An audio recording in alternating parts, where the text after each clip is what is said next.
Convido todos a abrirem suas Bíblias no Evangelho segundo escreveu Lucas, capítulo 19. Com a graça de Deus, vamos concluir este capítulo nesta manhã. Lucas 19, nós vamos ler do versículo 45 ao versículo 48. Os irmãos acompanhem atentamente a leitura da suficiente, autoritativa, infalível, inerrante e inspirada palavra de Deus. Depois, entrando no templo, expulsou os que ali vendiam, dizendo-lhes: está escrito, a minha casa será casa de oração, mas vós a transformastes em covil de salteadores.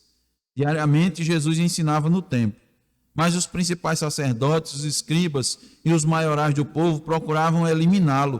Contudo, não atinavam em como fazê-lo, porque todo o povo, ao ouvi-lo, ficava dominado por ele. Amém. Oremos.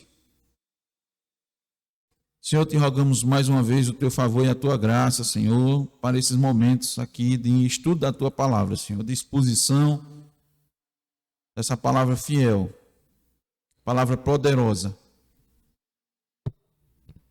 O poder, ó Deus, advindo da tua boca, Senhor, que pela tua graça foi escrito e registrado para nós.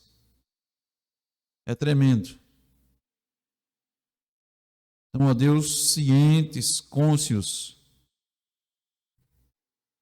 dessa verdade, ó Deus, nós te rogamos com muita humildade a tua graça e o teu favor sobre nós, que vamos expor. Deus, para que o façamos, ó Deus, com toda a fidelidade.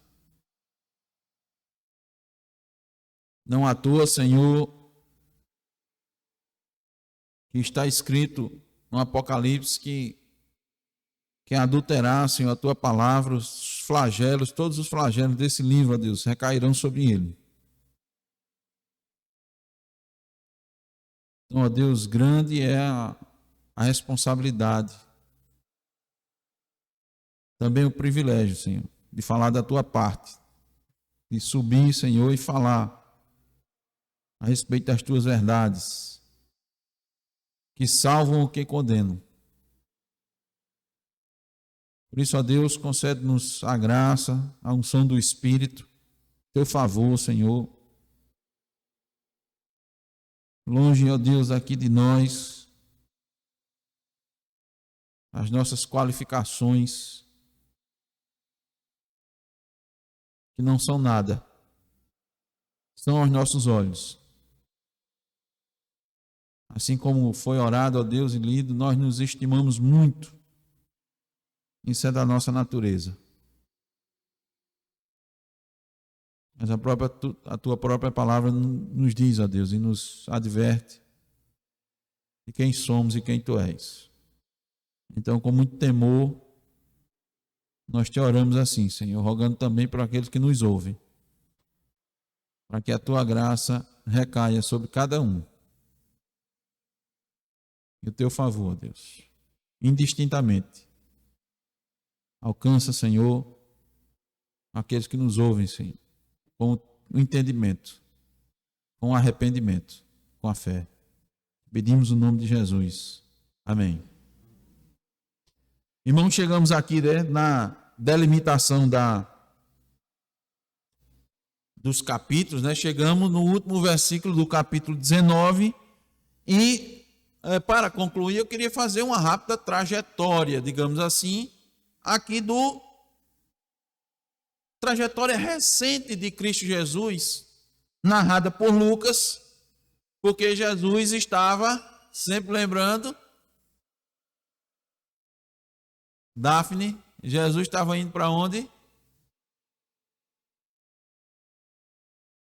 Para Jerusalém. Estava indo para Jerusalém. Aqui No texto que nós lemos, no contexto eles estavam indo para Jerusalém. No texto que lemos, ele já estava em Jerusalém, já tinha chegado em Jerusalém. Mas vamos relembrar um pouquinho, né, Aline? Um pouquinho a trajetória aqui. Antes da cidade de Jerusalém, Simone, qual foi a cidade que Jesus passou por ela, antes de Jerusalém?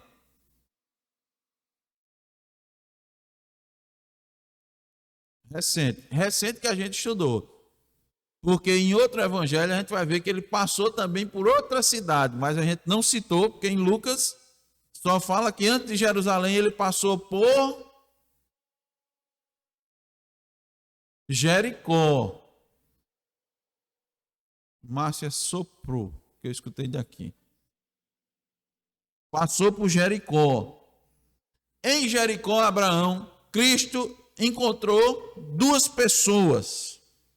Veja, ele estava passando por Jericó, mas não foi coincidência dele encontrar com essas pessoas. Foi proposital, porque estava, o próprio texto diz, né, Marcos, que ele veio buscar e salvar o que se havia perdido. Então ele passou por ali porque ele tinha o propósito de salvar aquelas pessoas, né, Zaqueu? Parece que o pessoal estava ali, foram eles que foram atrás de Jesus.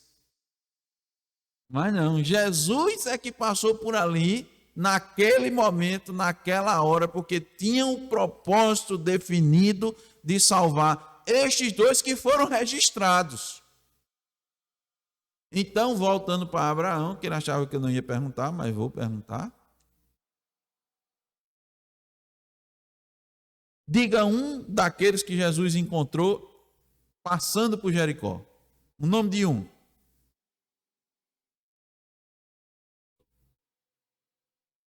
Era o mesmo. Bartimeu era o citado por Lucas. Bartimeu significa o quê, Rutinha? Filho de Timeu. Mas ele não só encontrou Bartimeu, ele encontrou também Zaqueu. A dica foi, né? Ele encontrou Zaqueu. Duas pessoas bem distintas, né, irmãos? Deus salvou ali duas pessoas completamente distintas.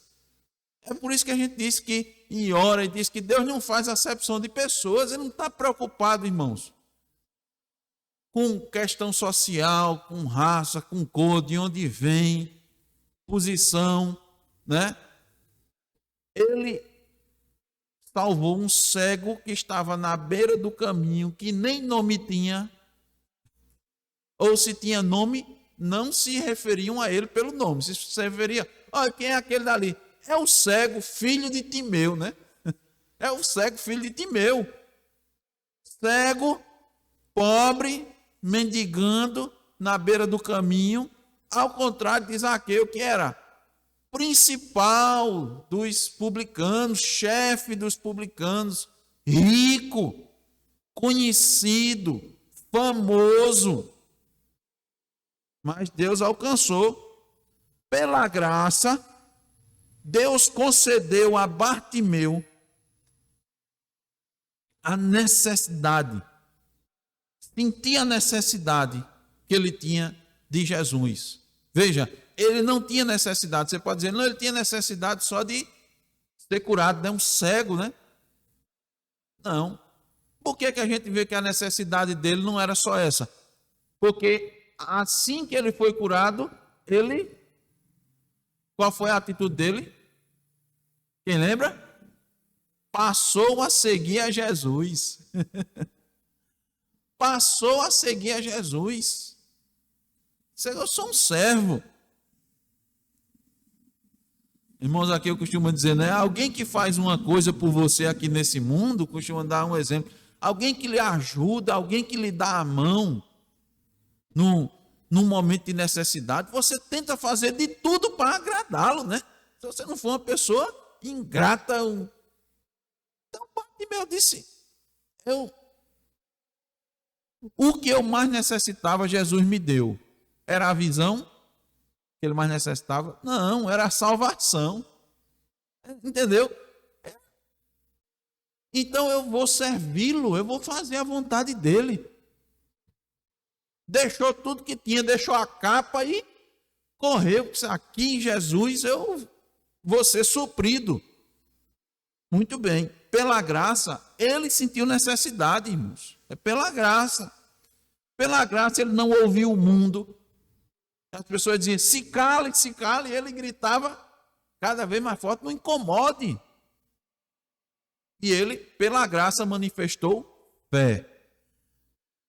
Zaqueu, da mesma forma, pela graça, ele foi atraído por Cristo. Ele ouviu falar de Cristo, eu quero ver Cristo. Podia ser uma curiosidade normal, né? Hoje em dia as pessoas seguem os outros, né? Ou procuram, rapaz, fulano é tão famoso, vou ver o que é isso que o povo está tão atrás dele. Podia ter sido vindo por isso, isso é o quê? A graça de Deus, ela usa as características humanas também para a graça eficaz. Ela se utiliza a providência de características humanas. Quem sabe a curiosidade, né? Zaqueu era muito curioso. Mas ele foi atraído por Cristo. Ele foi chamado por Cristo. Veja, Bartimeu gritou, não foi? Não gritou? Gritou. E Zaqueu? Subiu numa árvore, ele gritou por Jesus? Gritou? Ele só queria ver. Mas Jesus fez o quê? O chamou. Tudo isso, irmãos, é graça. Aquele que grita é pela graça. Cristo chama pela graça. Chamou e salvou. Isso aqui em Jericó. Aí ele vai chegando em Jerusalém. Nós estudamos também, não foi? A chegada de Jesus em Jerusalém. Como se deu essa chegada? Como se deu a entrada de Jesus em Jerusalém? Quem pode me dizer algumas características que a gente estudou? Uma característica que a gente viu, como foi que Jesus entrou em Jerusalém? Como foi? Ruth.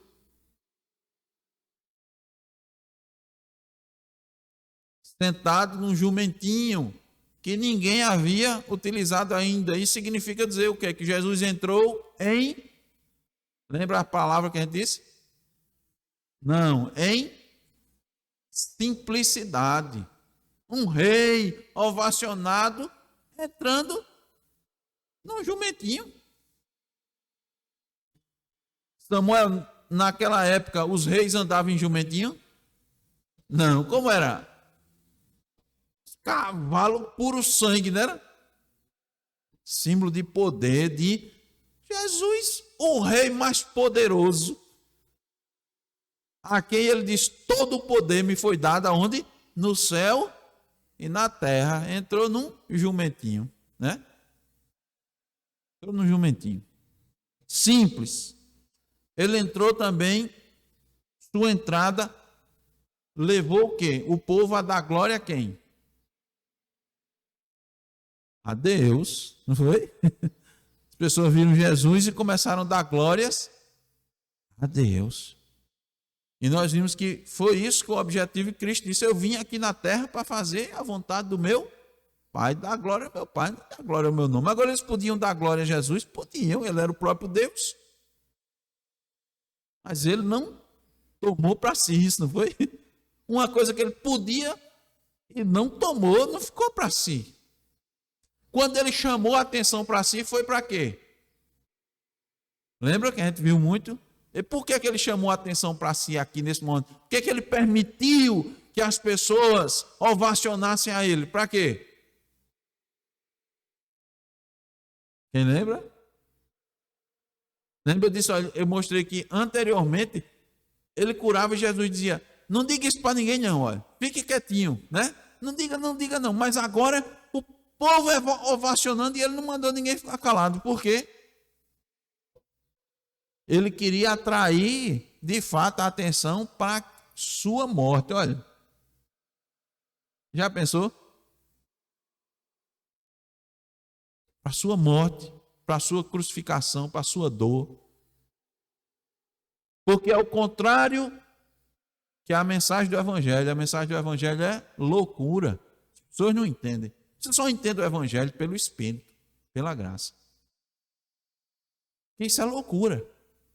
O homem chama a atenção.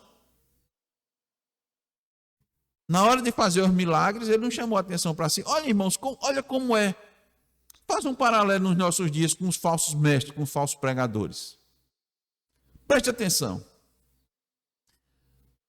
Nessas aí campanhas e ditas igrejas que fazem milagres, o que é que eles fazem? Pegam os milagres para chamar a atenção. Jesus nunca fez isso, irmãos. Nunca. Você vai identificando os falsos pregadores, falsos mestres, falsos ensinos, não batem com a Escritura, com o exemplo de Cristo, com o exemplo dos apóstolos, com a fé, com a doutrina dos apóstolos, na qual a igreja está fundamentada. Né? Lá diz em Atos 2,42, né? O que é que diz lá? Veja aqui, por favor, Atos 2,42. É a igreja primitiva.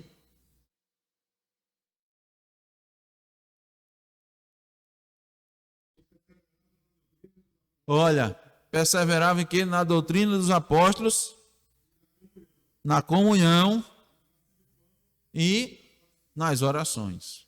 Está aí a referência para uma igreja. Primeiro é o quê? Doutrina, olha. Não podia ser, Zaqueu. Não podia ser. E perseverava no partir do pão, não começar no partir do pão. Por que começa na doutrina dos apóstolos? Porque é a base, meus irmãos. Sem a base, sem um fundamento, você não tem o verdadeiro partir do pão. Você não tem a comunhão. Não é pela palavra, o Espírito vai trabalhando, né, Marcos? Verdadeiramente. Então, aquilo ali fica natural.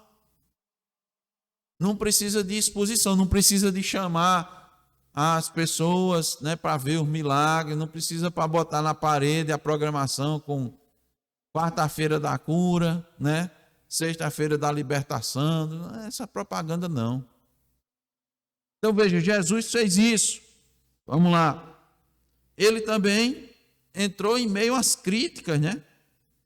Ele estava dando glória somente a Deus. Os fariseus estavam ali e disseram: Jesus, manda que esses teus discípulos se calem, né? Por quê? Porque estava dando glória a Deus. Estava glorificando a Deus. Cristo estava glorificando a Deus. As pessoas estavam reconhecendo aquele que vem em nome do Senhor. Então, todas as vezes que você buscar glorificar a Deus, pode ter certeza que vai ter oposição. Nós vimos que ele entrou também em compaixão. Ele chorou por Jerusalém. Por que é que ele se compadeceu de Jerusalém? Ele viu em Jerusalém muita religiosidade, muita pompa e pouco arrependimento. Aí ele chorou. Como ele viu isso, ele também pronunciou juízo. Ele pronunciou juízo. Só Jerusalém. Vão arrastar teus filhos. Não vai ficar pedra sobre pedra. Por quê? Porque vocês desprezaram a misericórdia de Deus. Vocês rejeitaram a quem Deus enviou. Aquela parábola do Senhor que entregou suas terras, deixou suas terras e foi receber um reino, né? Mandou seus servos e eles foram desprezados. Por fim, ele mandou seu filho e foi morto, né? Porque aquelas pessoas não queriam ser governadas por ele. Muito bem. Essa foi a entrada. Ele ainda fez esclarecimento sobre o reino. ele estava prestes a partir, então ele esclareceu a respeito do reino de Deus, para que principalmente os seus discípulos compreendessem, para que seus discípulos tivessem todo cuidado e toda diligência em quê? Nas coisas do reino, para que quando ele saísse e fosse embora, os discípulos não iam ficar só, ia deixar o Consolador, o Espírito Santo, mas que os discípulos entendessem que eles deveriam ter uma vida voltada para o reino, que ele não se esquecesse da missão, do objetivo principal agora das suas vidas, uma vez que eles estão vivendo agora em novidade de vida. Você está vivendo uma nova vida. Você ainda está vivendo na terra, você está com os pés na terra, mas você não vive mais para este mundo, você vai viver para o outro mundo. Então, dá um nó na cabeça, né, Zaqueu? Como é? Eu estou nesse mundo, mas não vivo mais para esse mundo. Como é? E aí, como é? Precisa de esclarecimento, precisa de direção. Nós precisamos da palavra o tempo todo para estar nos guiando, porque o nosso coração, como ainda é aqui na terra, ele vai levar a gente para as coisas da terra, passageiras, fugazes. Aí nosso coração valoriza aquilo que não tem valor, né? Para Deus, dá importância àquilo que Deus despreza. Por isso que de vez em quando a gente está aí, diz, olha, fulano, né? Fulano está em destaque aí, fulano, Beltrano, né? Tem isso, conseguiu aquilo, não sei o quê. Ele subiu na vida, né? Subiu no conceito humano, irmão, mas tem coisa que no conceito divino ele desceu. Ele desceu. Ele está mais longe de Deus. Está mais distante. Então ele disse, ele mostrou aos seus discípulos, fez esclarecimentos. Ele disse, ó, estou prestes a partir. Estou próximo de partir. Lembra que ele tinha já dito antes aos discípulos, eles não entenderam? Lembra que a gente estudou? Ele disse, olha, eu estou indo para Jerusalém, lá eu vou ser maltratado, lá eu vou ser injustiçado, eu vou ser julgado, condenado, vou morrer, e ao terceiro dia eu vou ressuscitar. E o próprio Lucas nos diz que os seus discípulos não compreenderam. Aí ele de novo vai fazendo esclarecimento sobre o reino. Eu vou partir, mas eu vou deixar um tesouro com vocês. Esse tesouro, vocês vão ficar com ele e vão ter que prestar contas. Vocês vão ter que multiplicar ele, né? Não pode ficar guardado, né? Mas lembre-se que sempre vai ter oposição. Mas quando eu voltar, eu vou condenar os inimigos do reino. Então, o que é que vocês façam? Trabalhe pelo reino. Se esforcem pelo reino. Faça multiplicar a mina que você tem. Por quê? A quem muito é dado, muito será cobrado. E aquele a quem não tem, até o que não tem será tirado. Ora, o reino de Deus é estranho. Como é isso, né? É estranho, parece que não tem lógica, né? Mas tem. Por isso que nós falamos que o reino de Deus é paradoxal. Uma coisa paradoxal não é uma coisa contraditória. Aos olhos humanos é difícil de entender, mas, né? Vamos citar de novo algumas coisas que parecem contraditórias no reino de Deus? Vamos lá. Para você viver, você tem que morrer. Não é contraditório? Para ganhar a sua vida, você tem que perdê-la.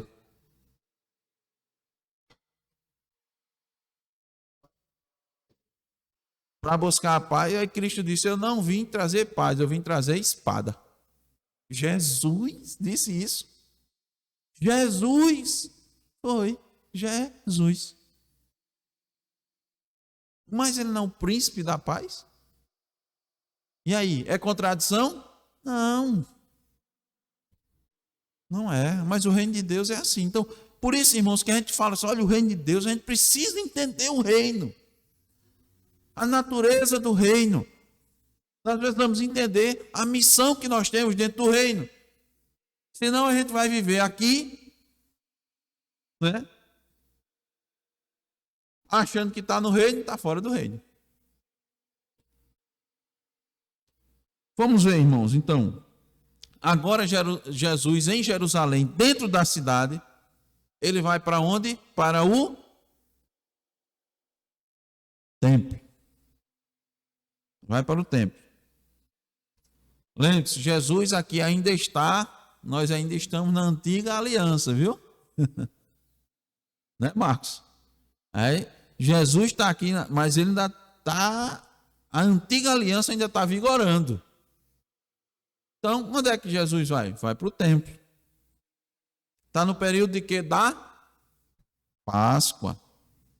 Então, ele vai para o templo. E no templo, ele mostra um zelo pelo templo. Zelo pelo templo. Então, vamos retirar algumas lições, irmãos, para nós nessa oportunidade. A primeira dela, vendo o primeiro aspecto que vemos quando Cristo manifesta zelo pelo templo, é a respeito do propósito do templo. Vamos lá, versículos 45 e 46. Depois, entrando no templo, expulsou os que ali vendiam, dizendo-lhes: está escrito, a minha casa será a casa de oração, mas vós a transformastes em covil de salteadores.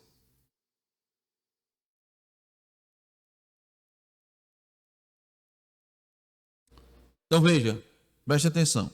Ele mostrou zelo pelo templo no propósito do templo.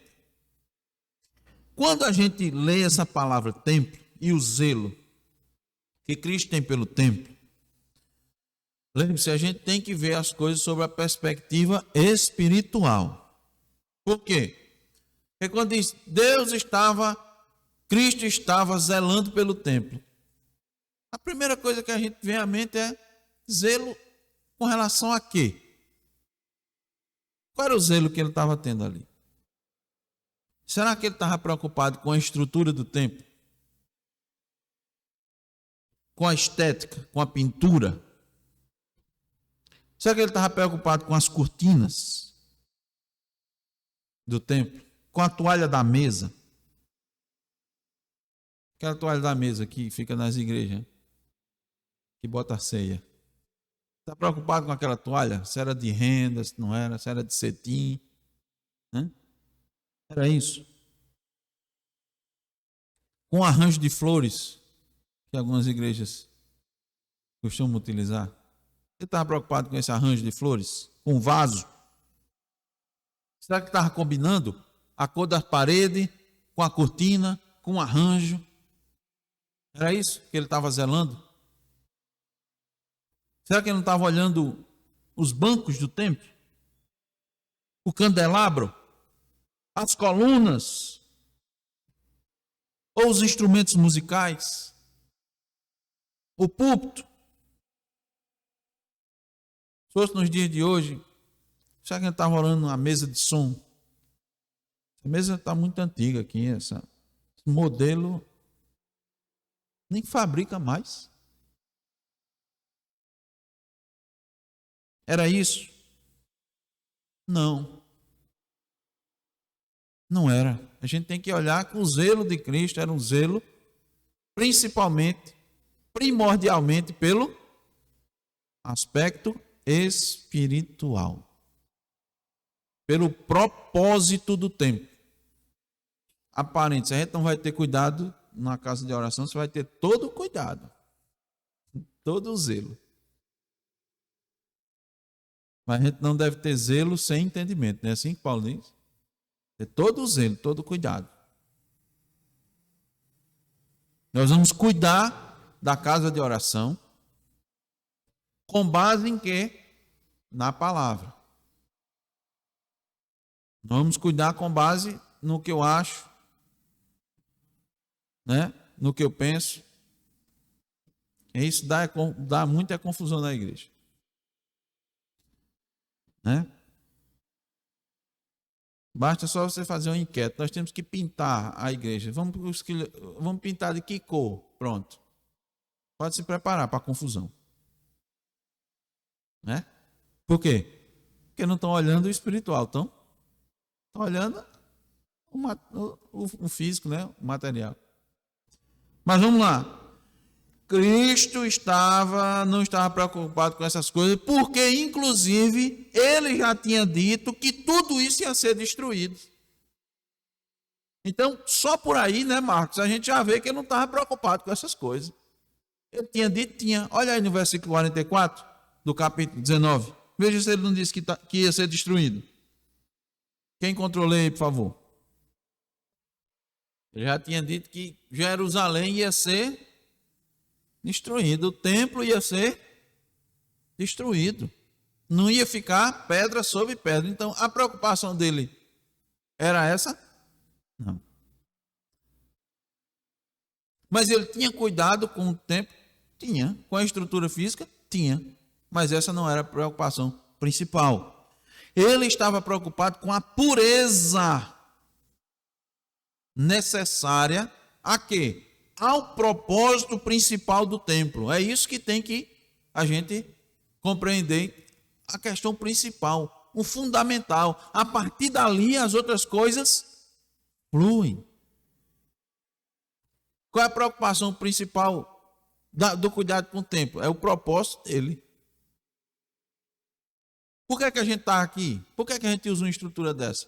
Porque tem um propósito principal. A partir daí, tudo flui. É para ser limpo? É, para estar limpinho e cheiroso. Por quê? Porque eu gosto de limpeza? Não. Porque limpeza tem a ver com santidade. Não é? Limpeza tem a ver com santidade. Nós temos esse princípio no Antigo Testamento. Você vai lá no Antigo Testamento, você vai ver o povo de Israel, Deus mandando ser limpo. Por quê? Porque isso refletia um propósito maior, a santidade. Santidade quer dizer pureza, né? Então, sede santos, eu sou santo. Sede limpos, sede asseados. Quando Deus mandou fazer o templo que andava, né, no deserto, como era? Tudo organizado, não era? As medidas, né? Faça aqui, ó, isso aqui nessa medida, não era Zaqueu, isso aqui vai encaixar aqui, isso aqui vai fazer. Isso é o quê? A perfeição, a organização de Deus. Aí a gente vai ter uma estrutura no local de culto também organizado. Não é? Organizado, bem organizado, da melhor forma. Para cumprir com o propósito principal. Não é para o meu capricho. É porque eu acho que... Não tem nada a ver com você, irmão. Você não é o centro, nós não somos o centro, o pastor não é um centro. O centro é Deus.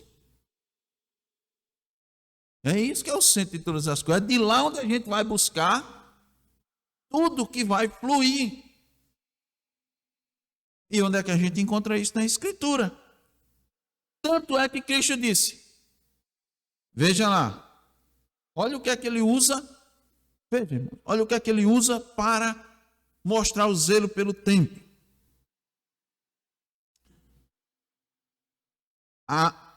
Disse-lhe, está escrito, sola escritura, está escrito. Por que você não pode ficar aqui fazendo isso? Porque está escrito. Porque o culto tem que ser assim? Porque está escrito. Porque eu não posso botar essas coisas no culto? Porque está escrito. É isso. Não parte do meu gosto, não parte da minha vontade, não parte do meu, da minha, quer dizer, uma coisa própria, né?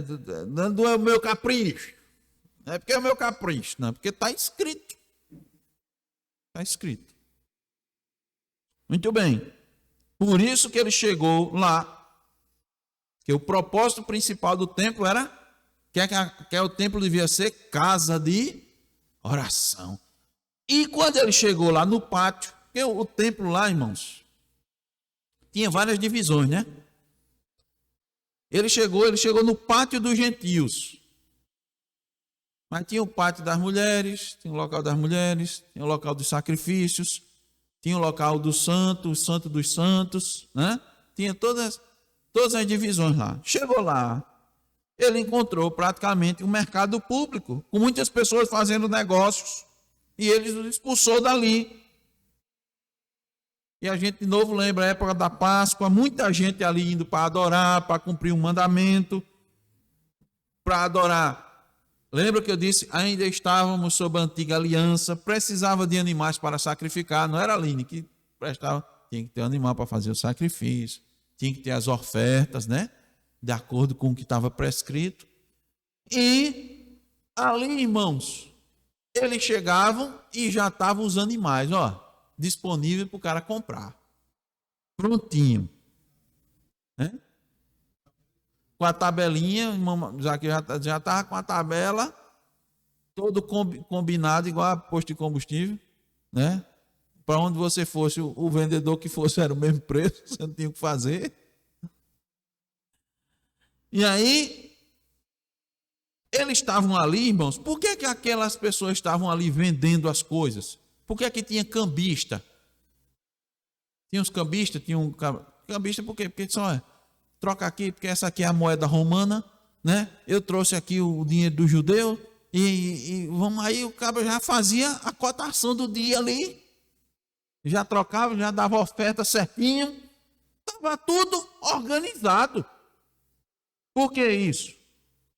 Porque, irmãos, aquilo era conveniente. Muita coisa no culto no dia de hoje tem porque é conveniente, porque agrada, porque fica bom para a pessoa. Nós vamos ver mais o que agradar aqui. Então, quem cuidava, os responsáveis do templo, eram coniventes, concordavam com tudo isso. A feira da vaidade lá do peregrino de Búrnia.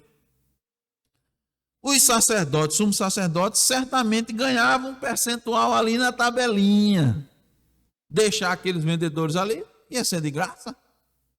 Não. Quem sabe até eles, olha, é o seguinte. Eu vou deixar aqui, porque é assim. Isso aqui eu estou supondo, viu, irmão? Não tem nada no texto, mas me permita fazer essa devagar ou targiversar, como os irmãos querem. Olha, é o seguinte, vocês vão fazer assim. Tem muita gente que vem desprevenida, despreparada, né? Em viagem. Então, o que é que a gente vai fazer? Vocês podem ficar aqui. Agora, nós vamos inspecionar, nós vamos ser a vigilância sanitária. Só pode os animais que tiverem descritos lá na escritura do jeitinho. E quem melhor do que nós para dizer o que é que está certo ou o que é que está errado? Que animal pode, que animal não pode. Se ele está puro, se ele está impuro, se ele está... Quem é melhor? Sacerdote, somos sacerdotes. Então, você paga uma taxinha aqui de cada animal vendido. Se for um boi, né? É um valorzinho. Se for uma ovelhinha, se for uma pombinha, o pessoal vem meio despreparado, tem uma pombinha baratinha, todo... vai ter para todo mundo. Tá certo? A gente antes faz a inspeção, você só bota o que tiver. Quando o pessoal chegar aqui, não vai correr o risco de não prestar sacrifício. Porque já imaginou se ele vem de longe e um animal está com um defeito? Olha, e aí agora? Fazer como? Já tem aqui, é só pegar, entendeu? E trazer. E o pessoal? E os adoradores? Pai, é bom para a gente, eu não preciso mais nem me preocupar. O pessoal já disse mais ou menos quanto era, eu já trago o dinheirinho, viu, Daphne? Chegou ali, já está pronto. Chancelado pelo sacerdote, pelo sumo sacerdote, eu não corro o risco de minha adoração não ser aceita. Olha, rapaz, bom para todo mundo, virou algo normal, por isso que estava ali. Por que estava ali, irmãos? Porque virou algo normal. Houve uma acomodação, deixou-se de lado a determinação divina para o culto. Perdeu-se o propósito primeiro do culto. Irmãos, ali a gente está tratando de culto, o templo representa culto, é por isso que a gente tem que olhar para o lado espiritual ali. O templo ali não está representando só parede, prescrições legalistas da antiga aliança, não. Cristo está atentando para o culto. Aquilo ali maculava o propósito da casa de oração. Mas, pastor, era para aquela época. Hoje não tem isso. Hoje não tem altar.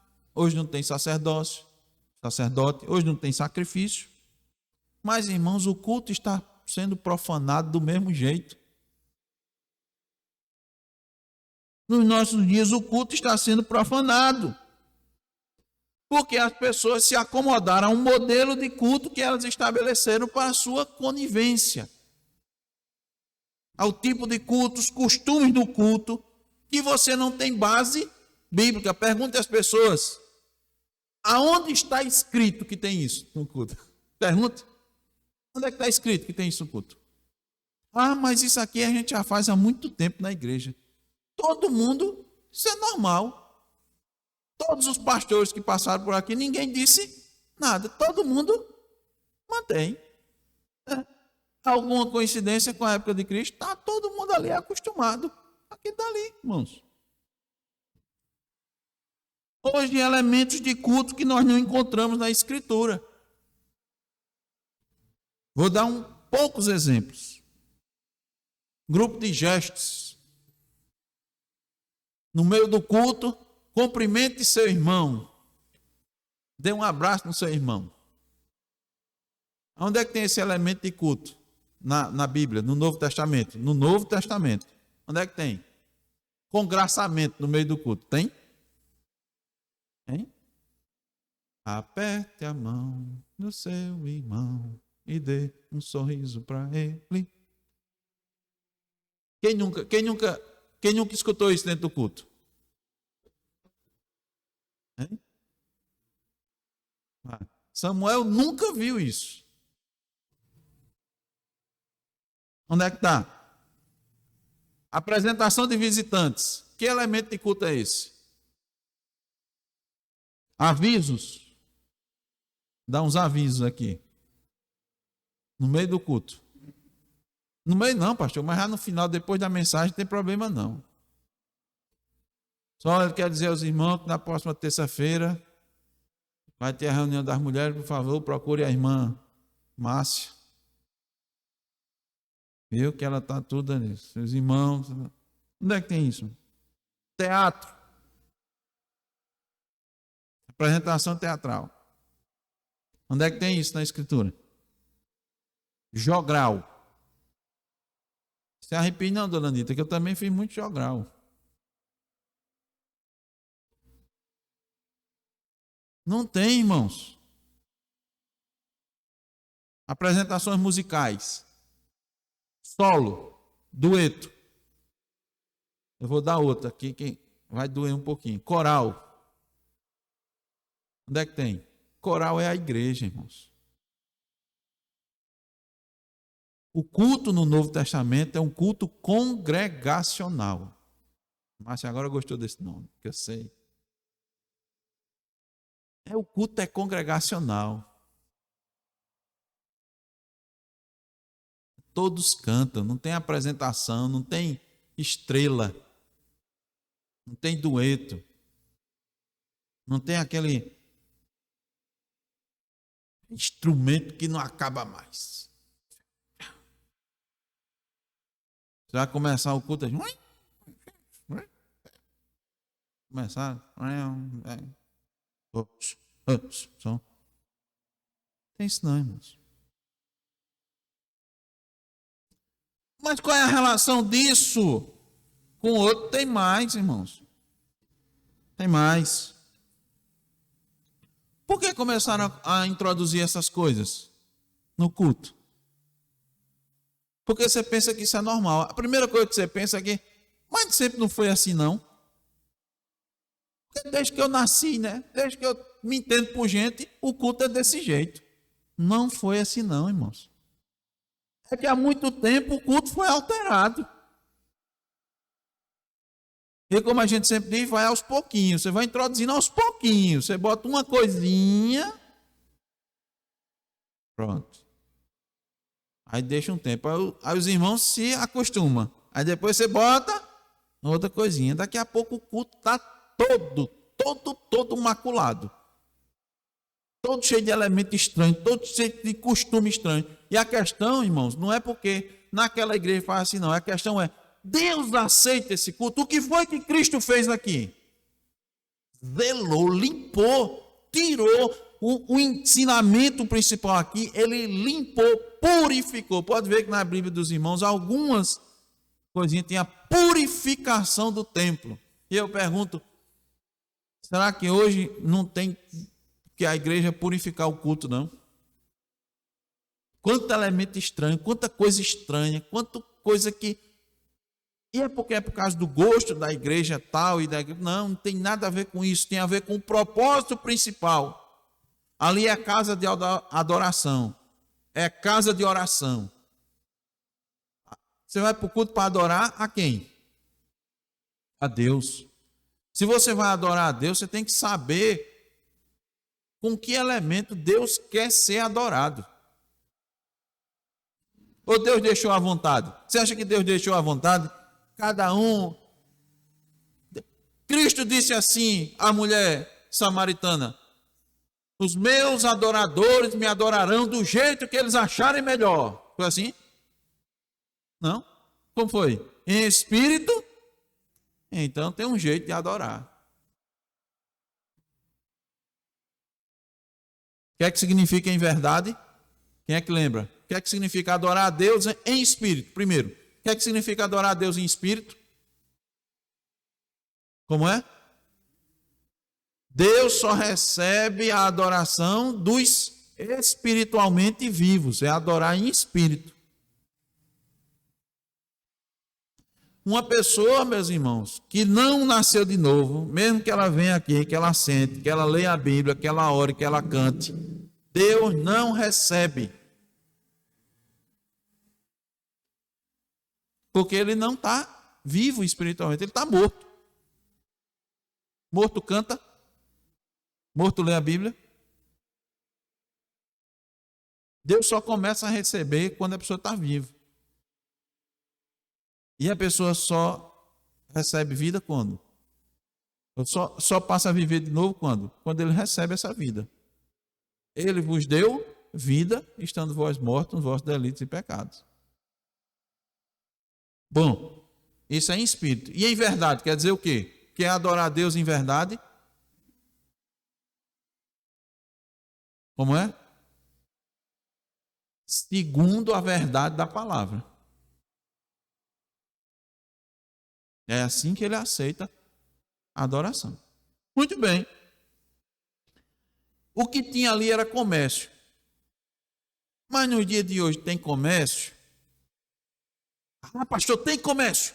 Espera aí. Tem igreja que vende óleo, que vende isso, que vende aquilo, não é? Ah, agora eu entendi o que o senhor estava dizendo. Agora eu já sei. É só naquelas igrejas? Não.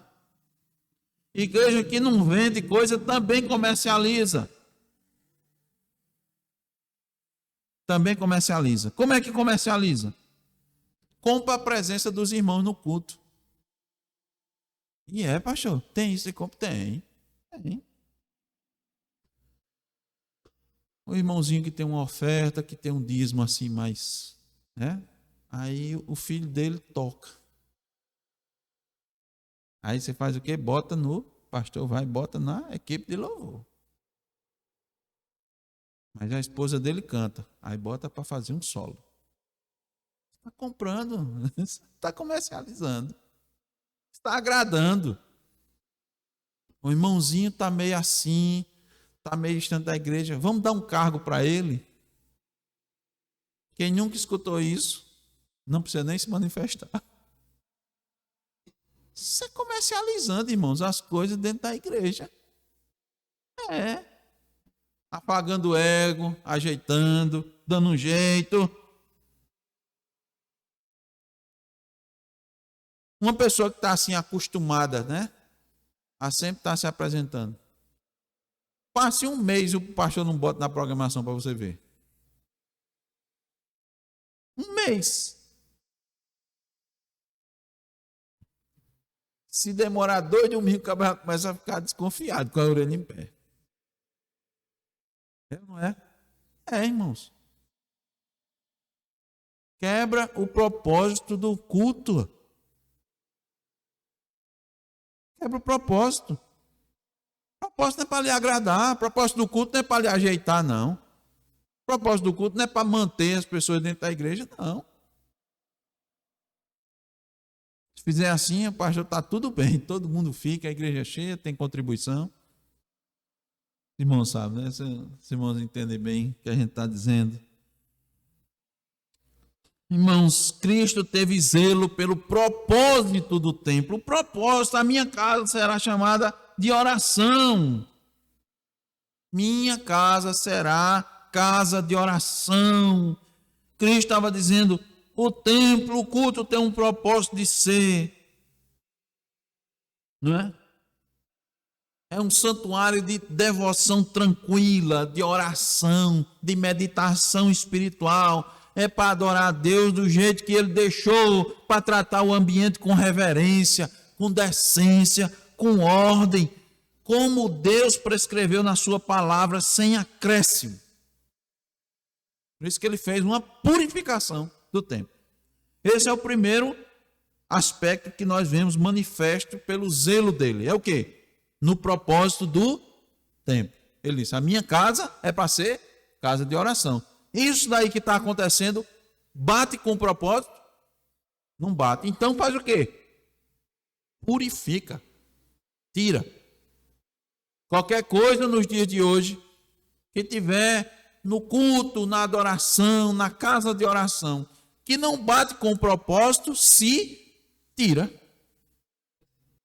Foi um pregador, não sei se foi Spurgeon, né? Uma irmã dizia assim, pastor, eu queria cantar para o Senhor. Eu queria cantar para o Senhor. Não sei se foi Spurgeon que disse isso. Ele disse, pode deixar, irmão, eu vou lhe dar uma oportunidade para você cantar para o Senhor.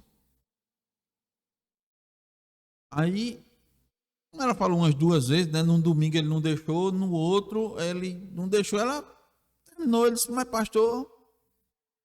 Aí ele disse, pronto, irmã. Agora a irmã terminou o culto, ele cumprimentando os irmãos, aí essa irmã cobrou dele, ele disse, pronto, agora a irmã pode cantar para o Senhor. Disse, mas não tem ninguém. Ele disse, não é para a irmã cantar para o Senhor, não é para cantar para as pessoas, pode cantar para o Senhor. Nunca mais pediu para cantar para o Senhor.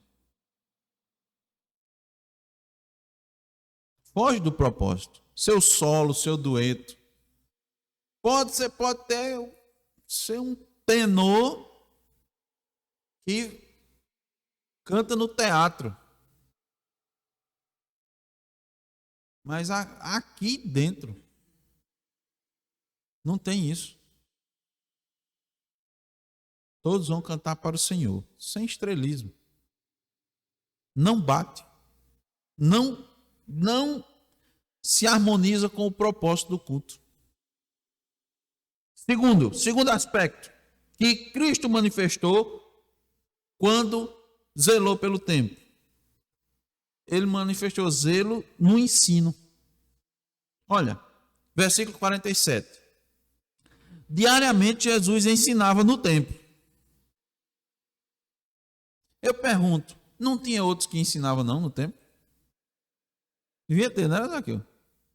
Quem ensinasse, né? Tem os escribas, né? Sacerdote, versado na lei.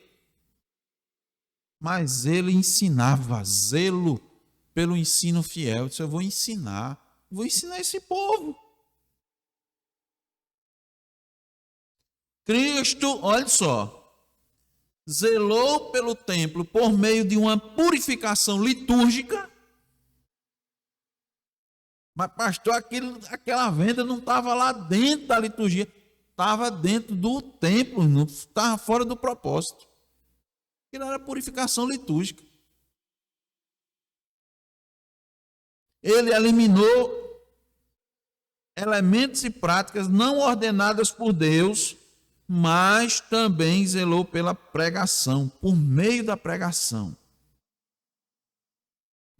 Um conhecido comentarista bíblico, chamado Matthew Henry, diz que não é suficiente que as corrupções de uma igreja sejam expurgadas, mas a pregação do evangelho tem que ser encorajada. Isso é simples. Você purifica, se a palavra não se mantém, o que acontece? Suja de novo, né, Marcos? Nós somos purificados pela palavra.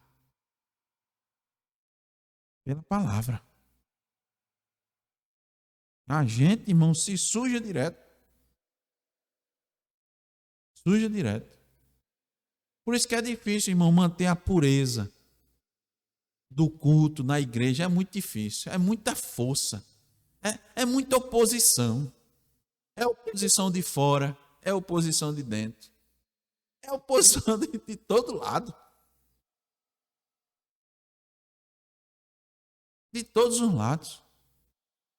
Uma coisa pura, uma coisa simples. É estranho, né? Uma foto aqui, uma vez que eu mandei, né? Não perguntei não, uma pessoa comentou, tudo branco, né, pastor? Chega assim, né? Chega tudo branco, né? Doido para passar o rolo de tinta. É branco. Tem nada que chame a atenção aqui. Só pode chamar a atenção, irmão, dos irmãos. O pastor não vai chamar a atenção, né? Se fosse pelo pastor, os irmãos estavam correndo aqui. É a pregação, é Cristo. Cristo tem que chamar a atenção. Se o pregador não levar vocês para Cristo, tire ele, bote outro. Se o pastor quiser aparecer mais do que Cristo, tire ele.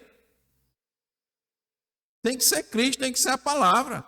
Porque não coaduna com o propósito disso aqui. O propósito disso daqui é adorar a Deus. Não adorar a personalidade, o pastor, o irmão, ajeitar irmão. E nada disso aqui não serve. Isso macula. Né?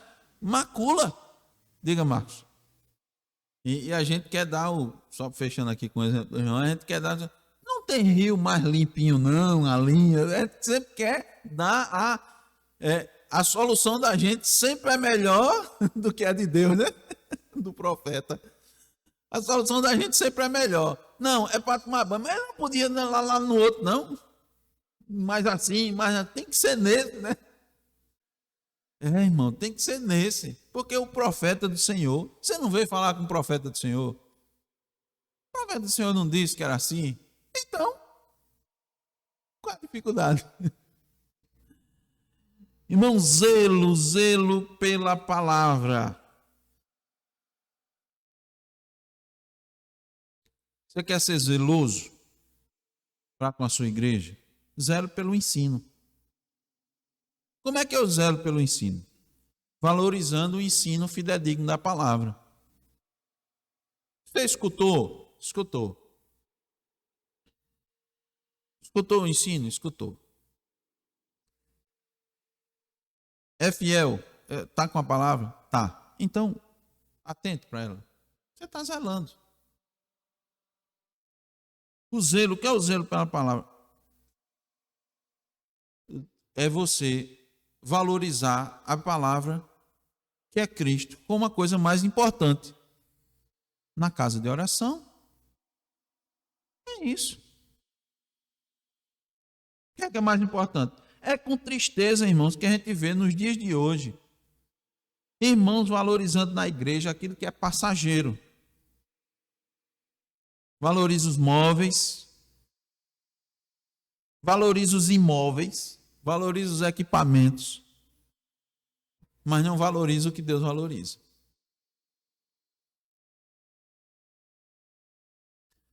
Eu lembro sempre de um pastor, eu acho que ele é americano, pelo menos hoje ele mora nos Estados Unidos, e eu vi isso, né? A gente estava tendo aula no seminário. E ele disse que chegou para os demais pastores da igreja, da qual ele fazia parte. Ele tem um projeto de missões, de pregar a palavra na estrutura. Né? Eu achei interessante que ele colocou. Vejam os irmãos, a visão dele. Tá? Ele chegou, né? Que é um conselho de pastores, de anciãos, e perguntou, né? Sobre o projeto e tal, que ele estava, que ele precisava de suporte, né, financeiro para pregar, para fazer missões. E os anciãos disseram: olha, a gente não tem recurso porque a gente tem que manter aqui a estrutura tal. Mas sabe o que foi que ele disse? Venda. Venda. Lógico que não ia vender e deixar os irmãos sem ter onde. Mas ou seja, ele estava querendo dizer: olha, será que a gente não está gastando demais com estrutura e perdendo o foco? Né? Será que não é isso que está acontecendo? Pelo que a gente deve zelar e o que é que a gente deve investir. Irmãos, uma igreja vive e sobrevive sem templo, mas não vive sem a palavra. Não vive. Ela passa sem equipamento de som, sem instrumento musical, sem pintura, mas não sem o ensino. Ela não passa sem isso. Tem que ser o central. Todos os dias, durante o dia, até que a Páscoa viesse, Cristo ensinava no templo. Ele zelava pela pregação. Era uma grande oportunidade para Cristo. Inclusive, irmãos, que a maior parte do seu ministério ocorreu longe de Jerusalém. E ele sabia que estava perto da sua morte, né? Então ele não cessou. E ele ensinava todos os dias. E as pessoas lhe prestavam grande respeito. Assistiam à sua pregação com diligência. Não deixavam escapar nenhuma oportunidade de ouvi-lo. Atenderam com cuidado. Aí o versículo 48. Mas sempre tem oposição, né? Contudo, não atinavam em como fazê-lo. O que é isso? Aqui não são as pessoas que estão ouvindo Jesus. Aqui são os opositores, são os religiosos, são os fariseus, que estavam tentando o quê? Calar Jesus. Porque todo o povo, ao ouvi-lo, ficava dominado por eles. A gente aqui não pode fazer nada, né? É interessante, irmãos. Né? Aqui a gente já vê isso. O resultado, preste atenção, o resultado da pregação fidedigna sempre traz consigo a oposição. E olha que coisa interessante, olha a providência de Deus aqui. Está em quê? Olha, como ainda não era chegada a hora de Cristo morrer, as pessoas ali, de certa forma, protegeram ele, né? Porque o povo não fez nada, porque os principais, né? Não fizeram nada porque o povo não ia deixar. Ele sabia disso, ó. As pessoas estão ouvindo, estão ali, certo? Estavam dominados pelo seu ensino. Isso refreou a ação dos principais sacerdotes. Entretanto, em poucos dias, o povo iria ouvir os sacerdotes e concordar com a crucificação dele. Não foi? O povo não impediu Cristo de ser crucificado. Providência. Ainda não é chegada a hora, não era chegada a hora. Quando foi, irmãos, não tem povo, não tem nada, não tem. Então, concluímos, irmãos, perguntando se você tem zelo pela casa de oração, assim como Cristo teve. Se você tem zelo, que tipo de zelo você tem? Zelo material? Pelas paredes, ventiladores, cadeiras, pela mesa, pelo fogão? Ou é zelo pelo culto, pela pureza do culto, pela ordem do culto, pela reverência do culto, pela simplicidade do culto, pelo propósito maior do culto? O propósito maior é adorar a Deus, glorificá-lo, enaltecer o seu nome. É com esse propósito que você vem para a igreja, você vem para o culto.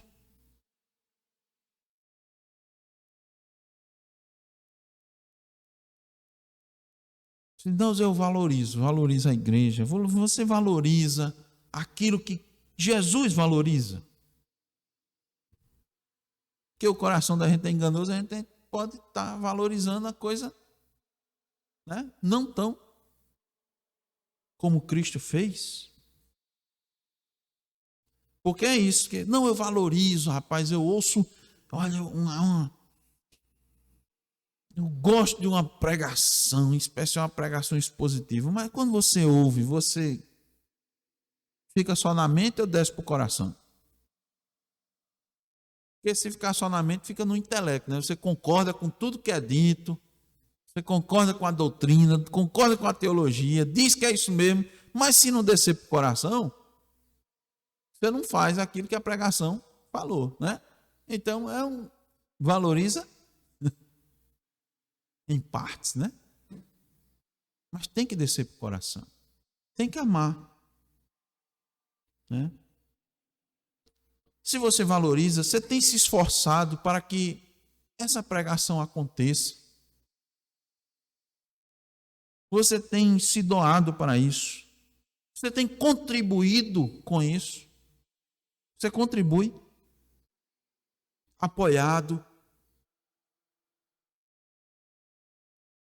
Evidentemente, irmãos, que a pregação não está restrita, pelo menos nisso nós cremos que está na Escritura, a pregação, em essencial, não está restrita apenas ao pastor. Nós entendemos que Deus dá capacidade com os irmãos que também pregam, que também ensinam.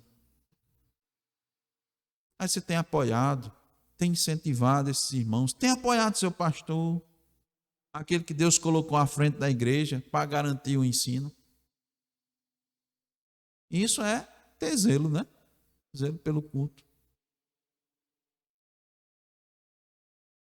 Apoiar, incentivar um irmão.